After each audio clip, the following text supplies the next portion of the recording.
अस्सलाम वालेकुम नाज़रीन, मैं हूं सलवा स्नैन और आप देख रहे हैं सूर्या न्यूज़ HD। आइए नजर डालते हैं आज की अहम खबरों पर। सोबतपुर में जमीन पर कब्जे के खिलाफ एहतजाज, मीर अहमद नवाज खान और उनकी अहलिया तस्लीम बीबी का इल्जाम। जिला सोबतपुर का तहसील फरीदाबाद के मकाम पर मीर अहमद खान और उनकी अहलिया ने अहले इलाका के हमरा सड़क को ब्लॉक करके शदीद एहतजाज किया।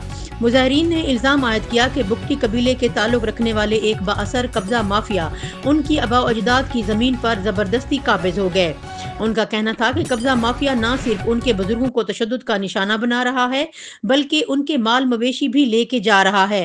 उन्होंने इल्जाम आयद किया कि इंतजामिया और पुलिस को कई बार शिकायत दर्ज कराई गई लेकिन अब तक किसी किस्म की कार्रवाई अमल में नहीं आई।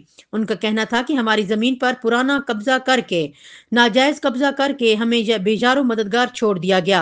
हमें इंसाफ न मिला तो हम एहतजाज मजीद शदीद कर लेंगे। मौके पर मौजूद मुजाहरीन ने इंतजामिया की बेहिसी के खिलाफ नारेबाजी की और सड़क बंद करके ट्रैफिक की रवानी में भी तातुल डाला। मकामी लोगों के मुताबिक कई घंटों तक एहतजाज जारी रहा जिसके बायस अवाम को शदीद मुश्किलात का सामना करना पड़ा। इलाका मकीनों ने आला हुकाम से मुतालबा किया कि जमीन पर नाजायज कब्जे का फौरी नोटिस लिया जाए और मुतासरा खानदान को इंसाफ फराहम किया जाए।